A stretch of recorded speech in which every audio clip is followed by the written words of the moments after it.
Hey, salam alaikum, je suis Oumaima et bienvenue sur le Miracle Fajr Podcast, le podcast qui place la foi, l'islam au cœur du développement personnel.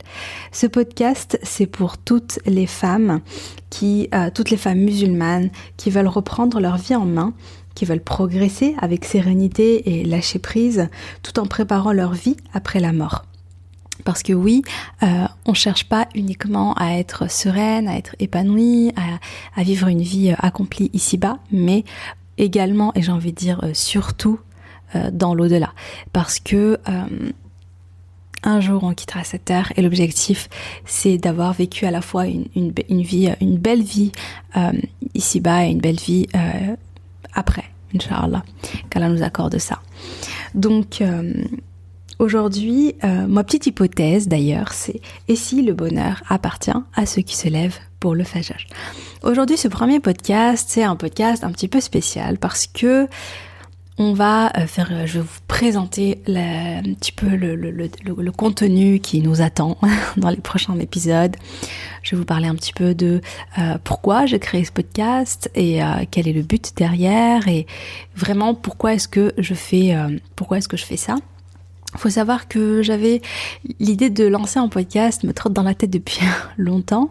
J'ai commencé même en 2018. Donc j'avais commencé en publiant quelques podcasts sur YouTube. Rien de foufou, il n'y en a pas beaucoup. Vous pouvez quand même les retrouver en tapant Miracle Fajr sur YouTube. Mais vraiment, j'étais pas du tout constante, pour être honnête. Et là, le but, c'est vraiment d'y aller pour de bon et de publier, Inch'Allah, chaque semaine. Donc, pourquoi est-ce que je crée un podcast ? Parce que j'envoie déjà un petit mail du lundi, ma petite bulle de sérénité. Je mettrai d'ailleurs probablement le lien en description si ça t'intéresse. C'est une petite lettre à savourer avec une boisson chaude chaque lundi après le Fajr, où je partage un petit peu des petites astuces, mon quotidien, des petits conseils. Mais j'avais envie d'aller plus loin avec ce podcast. Je vois beaucoup de femmes parce que, avec Monsieur Covid, je vois beaucoup moins de monde, mais sur les réseaux, sur Internet, je suis quand même assez active et je parle avec beaucoup de personnes. Et je vois beaucoup de femmes qui sont pas sereines dans leur quotidien, qui sont pas épanouies, qui sont très stressées, qui sont sous pression, qui ont le sentiment de stagner dans leur vie, qui ont le sentiment de stagner dans leur foi, voire qui sont carrément en souffrance, en burn-out, mais qui ne le montrent pas, qui en parlent pas à leur entourage et qui savent pas comment gérer ça. Intérieurement, elles sont pas bien, mais elles ne savent pas comment faire pour aller mieux concrètement, réellement. Et moi, je veux aider ces femmes-là à être plus épanouies. Je veux aider toutes les femmes musulmanes, mais surtout les mamans. Parce que je sais que quand on est maman, on a tendance à se sacrifier, à tout donner pour sa famille, pour son foyer, à vraiment être dans le sacrifice. Et je sais aussi qu'elles sont souvent, vraiment, elles ont la tête dans le quotidien, dans les tâches. Parfois même, elles sont dépassées par tout ce qu'elles ont à faire. Et elles ne se donnent pas de temps à elles-mêmes. Elles n'ont pas vraiment de temps de pause. Elles s'oublient. Et parfois même, et c'est là où ça devient encore plus grave, c'est qu'elles en viennent même à s'éloigner d'Allah. Et du coup, à se sentir vraiment très malheureuses, à porter une grande culpabilité, parce qu'elles se disent qu'elles pourraient faire mieux, qu'elles pourraient faire plus, etc. Donc moi, mon objectif aujourd'hui, à travers ce podcast, Inch'Allah, c'est de partager des conseils, de partager des astuces, de partager des outils qui m'ont été utiles, mais surtout de vous donner une bonne dose de motivation et de rappel, avec beaucoup de bienveillance. C'est très important pour moi, beaucoup de rahma, comme si je m'adressais à une amie. Vraiment, moi, c'est comme ça que je le vois. Bon, ok, là, je suis seule devant mon micro, mais je m'adresse à toi qui m'écoutes comme je le ferais à une amie proche, honnêtement. C'est c'est parce que voilà, sans jugement, sans être en mode un petit peu donneuse de leçons, etc. Parce que je suis comme toi, j'ai des hauts, j'ai des bas. Il y a des jours où ça va pas du tout. Il y a des jours où ma foi baisse. Enfin voilà, en général, tout ce par quoi tu passes, honnêtement, on y passe toutes, et moi la première. Et vraiment, c'est pour ça que j'aime bien raconter, partager mes petites anecdotes, parce que je sais que on se dit « Ah, je suis pas la seule à vivre ça, ok, ouf !» Et c'est rassurant, c'est rassurant. Donc voilà, les sujets que je veux aborder, Inch'Allah. Donc comme je vous disais, c'est à la fois des rappels, parce que c'est tellement essentiel. Comme je le disais au départ, il y aura un jour en fait où on va quitter cette terre, parce qu'on n'est pas là pour vivre indéfiniment, on n'est pas immortel, hein. L'éternité c'est après. Et il y aura un jour où on va se retrouver confronté concrètement à la mort. Et peut-être qu'il y aura un jour où on sera là en train de faire le bilan de notre vie qui est passé. Il y aura un jour où on se dira ok, qu'est-ce que j'emporte avec moi pour l'au-delà en fait, pour la tombe, pour tout ce qui m'attend, toutes les épreuves qui m'attendent après. Et ce jour-là, on pourra faire le bilan, on pourra se questionner, mais ça sera la fin quoi. Et on n'aura plus le temps d'agir. Aujourd'hui, on a le temps, mais le problème, c'est qu'on oublie, c'est qu'on ne prend pas, même si on ne prend pas le temps d'y réfléchir, on ne prend pas le temps de se poser. Et vraiment, c'est essentiel de se rappeler qu'on doit vivre sur la ilaha illallah, et pour mourir sur la ilaha illallah, pour rencontrer un jour Allah au paradis et vivre éternellement au paradis. Donc moi, à travers ce podcast, pour moi c'est essentiel, comme je le disais au début, c'est vraiment placer la foi au cœur du développement personnel. Donc on cherche à s'accomplir, on cherche à être heureuse, on cherche à être bien, on cherche à vivre une belle vie, sans oublier l'essentiel. Voilà. Donc il y aura des rappels et il y aura également des notions de développement personnel. Pour mieux donner, je partagerai des conseils pour mieux gérer ses émotions, pour apprendre à mieux se connaître, à se créer une relation avec soi-même comme avec une amie. Également à lâcher prise, et je veux vraiment partager les concepts, les découvertes, les outils qui m'ont vraiment aidé à changer en profondeur, intérieurement, et qui m'ont à la fois aidé à changer intérieurement, c'est-à-dire à gagner en sérénité, en réelle sérénité. Et parce que j'ai eu des périodes de vraiment de grande souffrance quand même, et alhamdoulilah, j'ai cheminé, voilà, j'ai découvert pas mal de petites choses qui m'ont beaucoup apporté, sachant bien sûr que ce sont de simples outils et que c'est Allah qui change les choses et que tout est entre les mains d'Allah, donc on place toujours sa confiance en lui. C'est uniquement des causes. Donc je compte publier, Inch'Allah, une fois par semaine, tous les jeudis matins, très tôt. Et pour le moment, je serai seule sur le podcast, mais ça peut éventuellement changer, Inch'Allah. On verra avec le temps, Inch'Allah. J'aurai probablement des invités surprises. Je pense que le podcast durera, quand je serai seule, je pense que ça durera environ, 15-20 minutes. Environ, je sais pas. On verra. J'ai répété ça 5 fois, pardon. Je suis pas encore bien habituée au podcast. Donc, je vais faire une petite présentation de qui je suis, au cas où tu ne me connais pas, où tu me découvres à travers ce podcast. Donc, je suis Oumaima, j'ai 30 ans, je suis maman d'une petite princesse, Laïa, qui a 3 ans et demi. Je suis aussi l'aînée de 8 enfants, assez rapprochés. Et j'ai toujours eu un lien très très fort avec ma Oumi d'amour, ma maman. Pendant des années, on se confie beaucoup l'une à l'autre. Et pendant toute mon adolescence, j'ai l'impression presque toute ma vie, j'ai vu ma mère vraiment tout donner pour sa famille, tout donner pour ses enfants, pour son foyer. Elle s'est beaucoup sacrifiée pour nous, elle a donné son temps, son énergie, comme les mamans, j'ai envie de dire, voilà. Et mais ce que j'ai vu, c'est qu'il y a eu une période il y a eu plusieurs périodes dans sa vie, il y a eu plusieurs phases. Une phase où elle était un petit peu, je pense, en mode robot automatique, c'est-à-dire je fais, parce que quand t'as une famille nombreuse, voilà, il faut cuisiner, il y a le ménage, enfin, c'était la course, quoi, pour elle, du matin au soir, vraiment. Et elle réfléchissait pas. C'est une période où je pense qu'elle faisait les choses sans se poser, juste elle donne tout. Sauf que quand tu fais ça pendant 1 an, 2 ans, 3 ans, 10 ans, 13 ans, 15 ans, il y a un moment où tu passes par une période où comme si tu sortais un petit peu d'un rêve qui a duré 15 ans, parce que tu vois pas ta vie passer pendant toute cette période où tu es en mode automatique, où tu es dans l'action.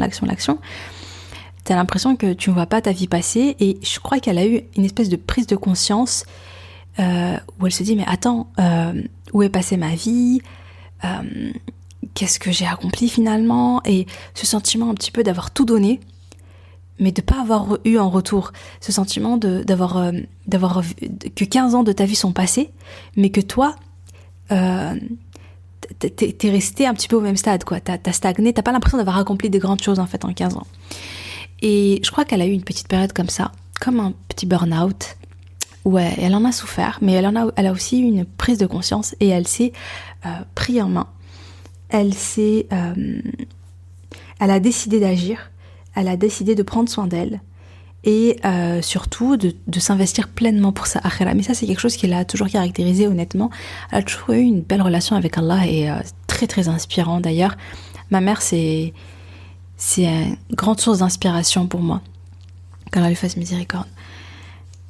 Et subhanallah, donc elle décide de se prendre en main, et je me dis, mais heureusement qu'elle l'a fait, heureusement qu'elle a eu une période où elle s'est dit ok, où elle s'est rendue compte qu'il fallait qu'elle prenne soin d'elle, et que finalement elle était responsable de son bonheur, et que si elle prenait pas soin d'elle, personne n'allait le faire à sa place, même si on l'aime, mais finalement chacun est responsable de soi. Et quand elle a eu cette prise de conscience, j'ai vu la différence en fait. J'ai vu qu'elle prenait plus soin d'elle, j'ai vu qu'elle sortait pour se promener, pour faire sa décolle dehors. En fait, elle faisait des choses qui lui faisaient vraiment du bien. Et je l'ai vue beaucoup, beaucoup plus sereine, et beaucoup plus épanouie, beaucoup plus dans le lâcher prise. Alhamdoulilah. Et heureusement vraiment qu'il y a eu cette période-là, parce que à seulement 52 ans, c'est quand même jeune, 52 ans, moi j'en avais 26, ouais. On décèle chez elle un cancer du côlon. Et 9 mois après, seulement, elle décède. Et subhanallah, ce qui est dingue, c'est que sa mort a été merveilleuse. Sa mort était vraiment très très très belle. Et je suis très heureuse, et je suis très reconnaissante envers Allah d'avoir pu vivre cette mort auprès d'elle, d'avoir vu ce que j'ai vu, et enfin c'était très inspirant, c'était merveilleux, subhanallah. Mais ça j'en parlerai plus tard, Inch'Allah, à la sortie de mon livre probablement, parce que oui, j'ai décidé de raconter son histoire, l'histoire de ma précieuse Oumi, l'histoire de son combat et de sa mort, dans un livre qui sort prochainement, Inch'Allah. Puis peut-être qu'au moment où tu écouteras ce podcast, il sera déjà sorti. Si c'est le cas, tu trouveras le lien en description, Inch'Allah. En tout cas, voilà, ma mère, une histoire vraiment, vraiment inspirante. Et j'en parle parce que c'est un petit peu ça qui a été à l'origine de tout ce que je fais depuis, de tous mes contenus. Et puis, comment dire, je suis devenue maman quasiment au moment où j'ai perdu la mienne. Et donc j'ai enfin compris ce par quoi ma mère était passée, mais beaucoup plus tard. Et elle est plus là en fait pour que j'en discute avec elle. Il y a tellement de choses, mais tellement de choses que j'aimerais lui dire, que j'aimerais partager avec elle. Tellement. Et aujourd'hui, elle n'est pas là. Parce que... elle n'est pas là, parce que voilà, Allah subhanahu wa ta'ala a pris son âme, et j'espère la revoir un jour au paradis. Mais aujourd'hui, je comprends mieux en fait les dilemmes par quoi elle est passée. ses épreuves, ses sacrifices, les souffrances qu'elle avait au quotidien, les petites choses qu'elle a gérées, qu'elle gérait, mais c'était pas évident. Et aujourd'hui, je voudrais tellement en fait la rassurer, je voudrais tellement la remercier, et puis je voudrais tellement lui dire à quel point elle a été une mère incroyable, une mère formidable, une mère inspirante, et à quel point, parce que ma mère culpabilisait, je pense que toutes les mamans culpabilisent, il y a toujours le sentiment de pas faire assez, de pas être assez bien, de pas avoir assez donné. Moi quand j'y repense, enfin je veux dire c'est dingue, mais un peu avant sa mort, elle m'a demandé pardon, alors que c'est à moi de lui demander pardon pour tout ce qu'elle a fait pour moi. Et comme je disais, j'avais pas du tout conscience de ses sacrifices, de tout ce qu'elle faisait pour nous à l'époque. Et aujourd'hui, je le vois. Et ma mère, elle est pas là, mais je me dis, j'aimerais tellement aider d'autres femmes, aider d'autres mères, les soutenir, les rassurer, leur apporter du réconfort et leur apporter, leur dire que finalement que je les comprends et leur apporter de l'aide. Vraiment, ça me tient énormément à cœur. Je me dis, Oumi, elle est pas là pour entendre certaines de mes paroles, qui, je pense, lui aurait fait du bien quand même si, en toute humilité. Mais je me dis, aujourd'hui, il y a d'autres mères, il y a d'autres femmes que je voudrais soutenir, Inch'Allah. Et donc, comme je disais, ma mère m'a toujours inspirée notamment pour, il y a deux qualités qu'elle avait et que j'aime énormément. La première, c'est qu'elle a toujours voulu transmettre l'amour d'Allah à travers la da'wah, en fait, parler d'Allah. Ma mère, c'était incroyable. Toutes les personnes, s'il y a des personnes qui m'écoutent et qui ont connu Oumi, elles peuvent en témoigner. Enfin, je veux dire, ma mère, elle parlait tout le temps d'Allah avec beaucoup d'amour. Et voilà, elle faisait tout le temps des rappels. Et ensuite, elle avait une grande bienveillance, une grande rahma. Elle le faisait avec un cœur sincère et avec beaucoup de bonté. Du coup, tu avais envie de l'écouter, tu te sentais pas jugée. Au contraire, t'avais envie de suivre ses conseils. Et ça, ce sont deux belles qualités. Et aujourd'hui, j'aimerais les perpétuer en fait à travers ce podcast pour transmettre avec beaucoup de bienveillance et beaucoup de cœur. Inch'Allah. Donc, voilà ce que je voulais vous dire.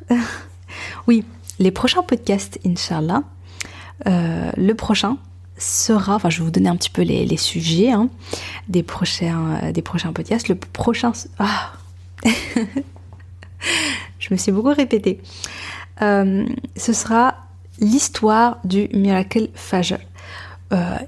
Pour vous expliquer pourquoi est né le Miracle Fajr, qu'est-ce que c'est concrètement, quelle est la différence entre le Miracle Fajr et le Miracle Morning, et pourquoi est-ce que le Miracle Fajr n'est pas le Miracle Morning. Et pour moi, c'est une notion c'est une différence qui est très, très, très importante.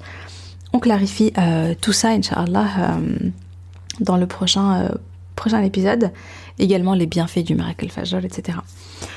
Ensuite, le podcast 2, ce sera sur comment placer Allah au centre de ton quotidien.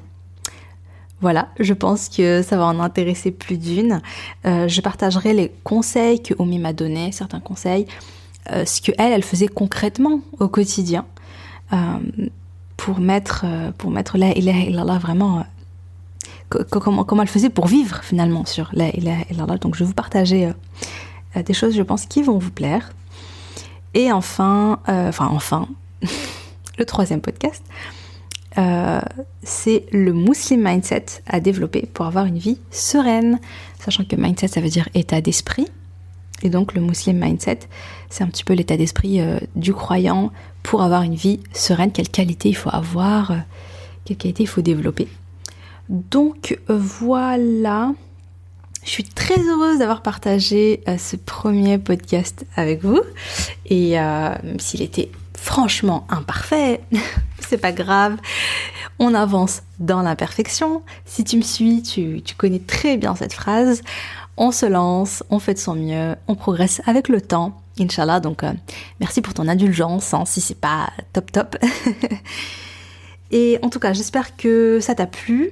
Si c'est le cas, n'hésite pas à mettre une petite note Pourquoi j'ai dit petite? Pour mettre un bon 5 étoiles là où tu écoutes, dans la plateforme où tu écoutes le podcast, et aussi un commentaire, ça me ferait super plaisir de te lire. Ça me permettrait de faire connaître ce podcast, de me soutenir, de m'encourager. Ce serait super cool, Inch'Allah. Tu peux aussi partager avec tes amis si tu le souhaites. Comme ça, elles recevront également les prochains épisodes. Sur ce, je te dis à jeudi prochain, Inch'Allah. Wassalamu alaikum.